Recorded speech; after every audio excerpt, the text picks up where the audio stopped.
Hello, everyone. My name is Julian Gau, and I'm Artistic Director of the Horizon Ensemble. I'm here with our composer, Gaston Gosselin. How's it going?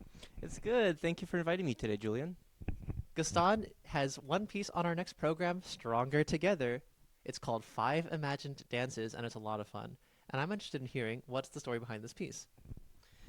Yeah, so the story behind this piece is it's actually an arrangement of a piece I had written for the new music duo Bad Time to Scream, which is a horn and viola duo. So this is obviously going to be very different because it's for many more numbers and there's a lot of added bits and a lot of subtracted bits. But it's really kind of based on these five imagined little dance miniatures that are imagining the idea of things that we don't often associate as dancing, and but what would you imagine that they would dance to, and kind of in all those like goofy senses. So you'll get a little hint of a goat, um, jellyfish, rocks, cactuses, and then rocks again. And so it's this kind of like goofy little set of miniatures that I hope are just quite silly and to everyone's perspective. Yeah. They're a lot of fun. And Bad Time to Scream is made up of two Horizon alumni, in fact. Remember, Amber Dye on horn and Robert Bruce on viola have both been on our orchestra before. So it's nice to see that this piece for them is now evolving into a whole piece for our orchestra. Thank you so much for writing. In adapting from duo to orchestra, I'm curious what kind of new elements might have made their way in, and what sort of challenges presented themselves when you're making this adaptation. Any ideas? Yeah, particularly just from two players to how many is it in the ensemble this 50 or time? so. 50 or so in this iteration. Yeah, it's definitely a lot that you have to like consider, especially when you're working with two voices versus many more. You kind of have to explode and extrapolate when you can. So oftentimes, like a lot of my chamber music, the thing I probably would say I suffer from as a composer with chamber music is that I kind of intrinsically think on like an orchestral scale as far as like sounds and textures go, and a lot of very coloristic effects. And so sometimes that's actually a little harder to translate for a smaller group of individuals. And so there's a lot of tricky intricacies in there, that when I have the excuse to then explode the instrumentation for a much larger group, you can kind of exploit a lot of these effects to a much larger degree. So percussion. I love percussion. You can always add so many fun coloristic effects there.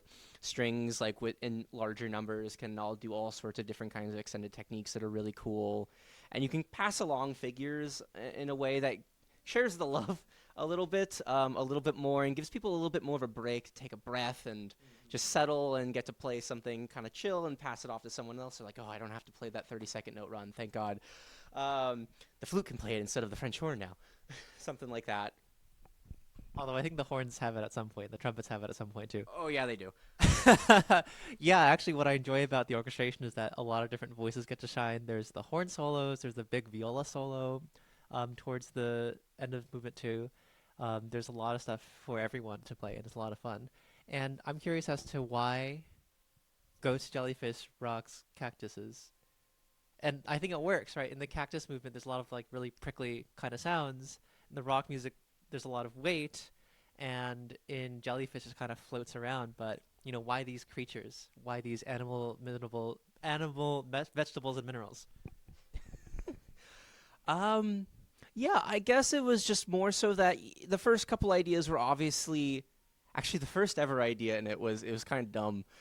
It was for a long time I wanted to do this silly kind of thing where there's an entire movement that's just one note, not even like in a very like liggity kind of way where you're messing around with octaves, just one note. That's it. As like a funny kind of like haha moment. And so there is one movement in it that I is the reason for the whole thing, and that is rock one, where it is just one movement, where it is just one note, drop the rock, and the rock doesn't do anything; it just hits the floor. Um, and even though it's the only time that anything like that kind of absurd happens, it really did kind of evolve out of that. And I wanted the original version that had in mind was like a 10 movement suite, almost like a Carnival of the Animals kind of thing. Um, but I had 10 days to write the original version of the piece, so I had to tone it down a little bit. I stuck to five things. Have rock one as like the joke, and then like okay, rock two is a bit of an extrapolation. It builds on it, and It's kind of goofy in that sense. And so I don't think there really was any proper rhyme or method to any of the things selected. It just I had images in my mind of what I wanted to portray, and I just kind of had to choose what I had time to write for. And really, goat, cactus, two very silly things in my mind. Um, this cactus being like, this. Have you ever heard the how people will give you a rose if they want to ask you out, but they'll give you a cactus if they want to break up with you? Oh. No, I feel like a cactus would be a nice gift actually, because succulents are very easy to take care of. But I mean, I could see that. As someone who takes care of 110 plants, I actually beg to differ. There you um, go. but anyway, yeah. So I don't know, just all these really quite silly things that I already had images in my mind of. So I guess there wasn't any particular rhyme or reason I went in with, other than I just had to select the things I wanted to and just go with it. Yeah, it's so much fun it's sorry, it's very fun to learn that this piece came out of rock, or just a rock. And I would love to hear like your with your voice, like what does it sound like? Just like make the sound. Bonk. Yeah, that's really good. I gotta try too. That's the idea, right?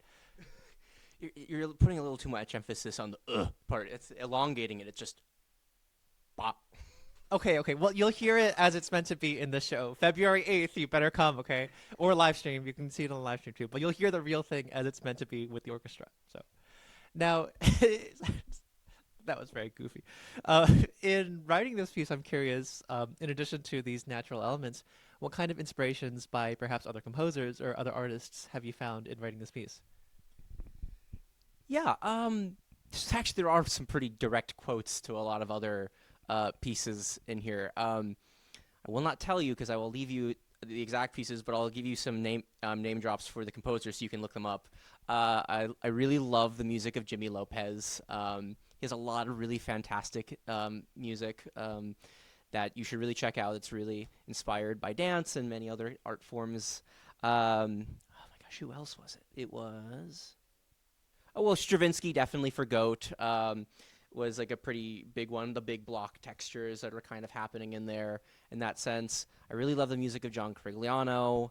And then oh yes, what's his name? Jorg Vidman is like there's a quote from one of his pieces in there. It's actually for the horn solo that's in the Jellyfish movement. That is directly quoted from one of his chamber music pieces. So you can look it up. Go through his entire catalog. I dare you. Yeah, and so I would say that those are like some pretty big influences as far as like this piece goes. Okay, well, I guess I have some more homework and listening and research to do. But even in the last movement, especially, I'm thinking of like the fiddle like influence, right? And the campfire song. I was telling the musicians, I was saying, okay, the campfire song part, it's the same tempo as SpongeBob's campfire song, right? Let's gather around the camp, like that. That's tempo, right? So, but that's something I enjoy about the piece. It's like some of it is very of course, it's an orchestra, so there's the classical influences, like you said, but then this kind of fun folky stuff too, which is a lot of fun. Yeah. So with folk material, actually, in the last year, I feel like I've had kind of a bit of a kick when it comes to folk music. I wouldn't really say that I have any like huge influences as far as like I know people who are really like doing this, like I'm constantly listening to. But I have really gotten into like the Goat Rodeo sessions, that like Yo-Yo Ma did quite a few years ago, as well as like some of the Danish string quartet tunes that I feel like a lot of people nowadays are doing. They're like the kind of like the glue that holds a lot of chamber music programs together in just these great ways. Um, yeah.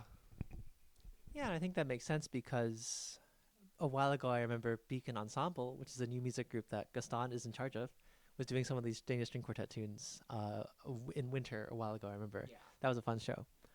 Anyway, in the way of thinking about folk stuff and music stuff, our audience from Horizon knows that we do a lot of crazy, wacky music. This concert is, of course, no exception, but we've always thought a lot about community and about togetherness. So this concert is Stronger Together, right? We're thinking about how music can build community. And I'm curious about what you hope our audience will get out of your piece, thinking about community and thinking about togetherness, especially in a time like where we are right now. Yeah. So That is a very big and important question, I guess, when it comes to doing these kinds of art forms and projects. And I think in the case of my piece in specifically, is dance and folk music are these things that are quite ingenious human innovations that have developed over centuries and centuries of our continued existence. And they're these great ways in which we've learned to come together, whether you're afraid of dancing or not. There are these, for many people, these great ways in which we've come together and gotten to know each other. If you go to a lot of like dance sessions, sometimes it's like in and out, getting a new partner like every like few seconds to few minutes kind of thing, and you get these short burst interactions with people, or you get these longer interactions with people, and but still we're kind of congregating in these places that promote togetherness and well-being and having this sense of camaraderie. And even though my piece is quite silly in concept, it's not meant to be taken inherently extraordinarily seriously. um, I think still that element of dance is something that we can kind of latch onto as something as like a shared humanity that we can share amongst one another and build community around. Yeah, that's great. I mean, community building is at the heart of what we do with Horizon, so I really appreciate that you are celebrating this act of dance and community music making in this piece. And you know, Gaston as a person, right, is vital to so many arts organizations around this area. He plays for us as a clarinetist. He is writing for us now. He's involved with Collage New Music now. He's involved with Kendall Square Orchestra, and he's a really important part of the Boston music community. So when I think about someone who is doing that work, you come to mind. So I really appreciate that. You're part of this concert too. Thank Hooray! you. Now, is there anything you'd like to say to our Horizon Ensemble audiences and fans out there? Be there. Come, please. We need you. We want you really badly. My my brother's birthday is that day. Make him really happy. He won't be there, but he's a cool guy. He studies insects. Wow. Love that for him. Yeah, I agree with him. Come see our show, Horizon Ensemble Stronger Together, is this Sunday, February 8th at 3 p.m. at the Church of the Covenant on Newbury Street in Boston. Or you can watch it live on YouTube because, as always, there's a live stream which anyone around the world with an internet connection can watch. So, hope to see you there. Take it easy. Have a good day.